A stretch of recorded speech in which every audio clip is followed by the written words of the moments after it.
ఈ వీడియోను మీకు సమర్పిస్తున్నవారు Godavari Krishna cooperative society limited.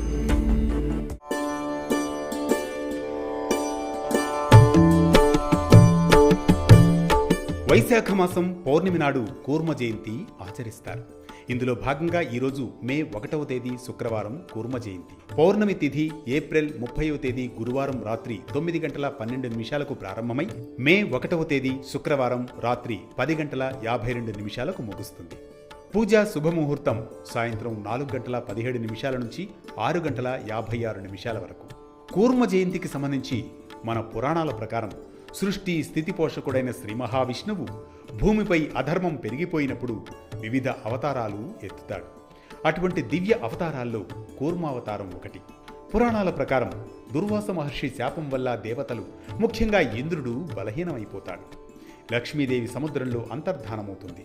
అప్పుడు దేవతలు విష్ణువును ప్రార్థిస్తారు. ఆయన సూచన మేరకు దేవతలు, అసురులు కలిసి సముద్ర మథనం ప్రారంభిస్తారు. మందర పర్వతాన్ని కవ్వంగా, వాసుకి తాడుగా ఉపయోగిస్తారు.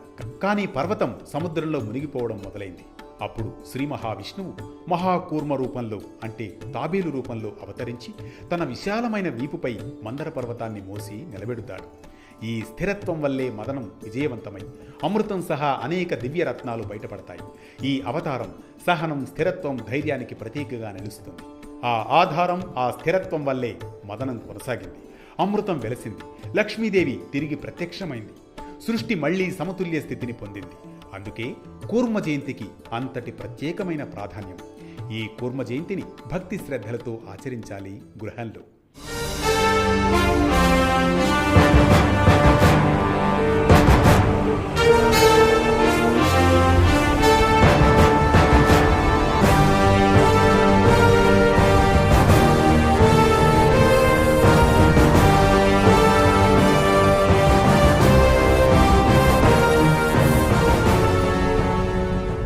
ఇంటిలో తూర్పు దిశను ముఖంగా చేసుకొని పూజ ప్రారంభించాలి. ఒక రాగి కలశంలో నీరు, పాలు, నువ్వులు, బెల్లం, బియ్యం, పుష్పాలు కలిపి ప్రతిష్ఠించి దీపం వెలిగించి మనస్సును కేంద్రీకరించి కూర్మావతారాన్ని ధ్యానించాలి.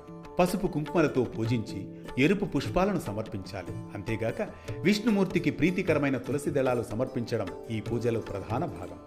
సాత్విక నైవేద్యంతో భక్తిని వ్యక్తపరుస్తారు. ఆ తర్వాత మృదువుగా మంత్రాలు జపించాలి. ఓం ఆం శ్రీం హ్రీం కం కూర్మాయ నమః.